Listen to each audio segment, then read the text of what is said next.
100'e aşkın DAEŞ saldırısı oldu. Bir yandan da Şam hükümetine bağlı güçlerin Derhafr'a, Şeyh Meksut'a yönelik saldırıları vardı. Neler yaşanıyor? Evet, özellikle Şam geçici hükümetinin göreve gelmesinden birlikte özellikle Şam'ı ele geçirmesinden sonra bu tarz saldırılar yine DAEŞ'i özellikle Derazor ve Derhafr yine başkaca yerlere dönük saldırıları artarak devam etmişti.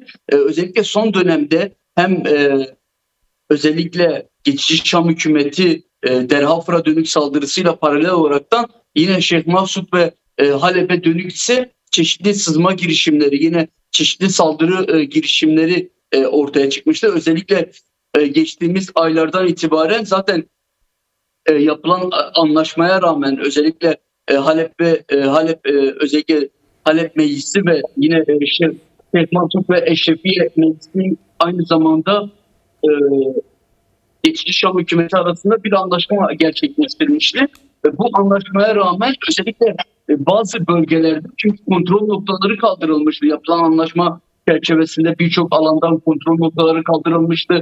Çeşitli görüşmeler gerçekleştirilmişti ama yine özellikle Şeyh Maksut'un girişine hemen yaklaşık 200 metre ilerisinde geçici Şam hükümetine bağlı güçleri yeni askeri kontrol noktası oluşturdu. Askeri mevziler yaptığı ekranlara da yansımıştı. Bizim de haberlerimizde aktarmıştık daha öncesinde.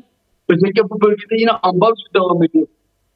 Eski Baas rejiminin uyguladığı ambargonun bir benzerini bugün geçici Şam hükümeti Şeyh Maksut ve Eşrefiye dönük uygulamaya devam ediyor. Yine özellikle burada halkın büyük bir direnişi var. Yine özellikle geçici Şam hükümetinin saldırılarına rağmen öz savunma güçlerinin karşılık vermesiyle yine öz savunma temelli bir direniş ortaya çıkmıştı.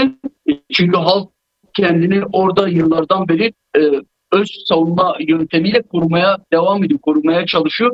Hemen bununla paralel bir şekilde özellikle son 2 ay içerisinde Derhafr hattına dönük geçici Şam hükümetinin saldırıları oluşmaya başladı.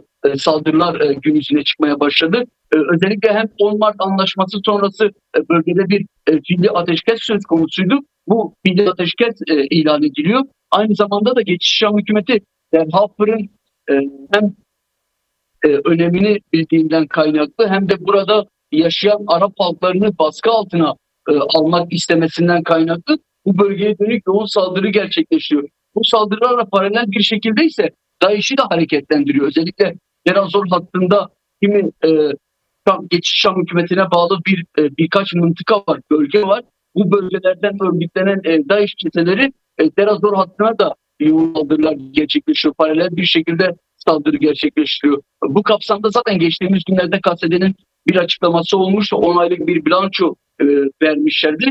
Bu 10 aylık bilançoda yüzlerce saldırı gerçekleştirildi ve bu saldırıların birçoğu da Derazor hattından gerçekleştirilen saldırılardı. Yine özellikle Derhafr'la birlikte aynı döneme denk gelen eş zamanlı saldırılar da gerçekleştirildi son dönemde. Yine geçtiğimiz günlerde Derhafr'da geçici Şam hükümetine bağlı ve içinde yer alan Türk Devleti'nin de desteklediği birçok çete grubu da var. Bu çetelerin saldırısında 7 yurttaş yaşamını yitirdi. 4 yurttaş yaralandı. Yine 2 gün önce bir saldırı gerçekleştirilmişti Nuri. Bu saldırıda bir KSD savaşçısı şehit düştü ve 4 çocuk yaralandı. Özellikle Derhafr hattında geçici Şam hükümeti çocuklara, kadınlara, yine gençlere dönük yoğun saldırı gerçekleşti ve bu saldırılarla aslında bir nevi Derhafr halkını, Derhafr'da yaşayan halkı baskılamaya çalışıyor. Yani orayı özellikle Doğu Suriye Demokratik Özel Yönetimi'nin birleşik yaşamından, birlikte mücadelesinden uzak tutmaya çalışıyor. Aynı zamanda bu da şunu gösteriyor Nuri, 8 aylık var olan, yani 9 aylık var olan Şam hükümetinin geçici Şam hükümetine geçmesinin hemen ardından yani özellikle hani kendisinin iktidara gelmesinden itibaren bölgede barışın hakim olacağını, işte bölgenin demokratikleştirileceğini söyleminde bulunan Jolani hükümeti bir nevi bu saldırılarla aslında Suriye'de krizin daha fazla önümüzdeki dönemde daha derinleşeceğini de gösteriyor.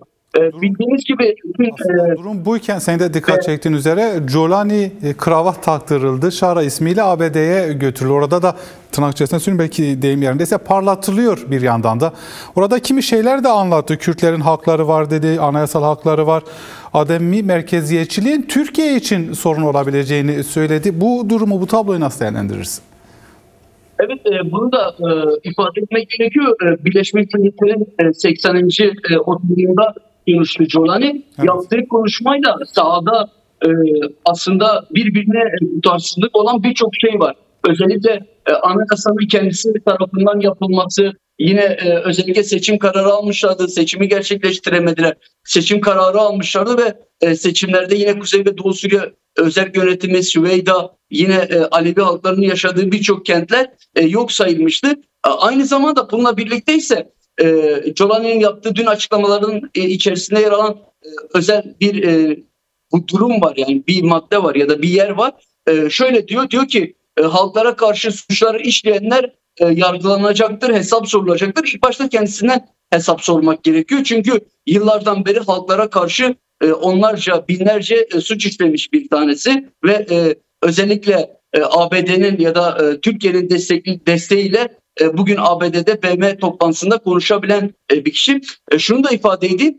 Geçtiğimiz aylarda Süveyda'da binlerce insan katledildi göz göre göre. Yine hemen öncesinde geçiş Şam hükümetinin iktidara gelmesinin hemen ardından özellikle sahil bölümünde Tartus, Latkiye hattında, yine Humus, Hama bölgelerinde onlarca Alevi yurttaş katledildi. Yüzlerce Alevi yurttaş katledildi. Halen onlarca kadın, yüzlerce kadın kayıp, yani kaybedilmiş durumda. Çeteler tarafından nereye götürüldükleri bilinmiyor. Yine birçok insan hakları suçu işleniyor. Özellikle Şam hükümetinin elinde olan bölgelerde. Buna da dikkat çekmek gerekiyor Nuri.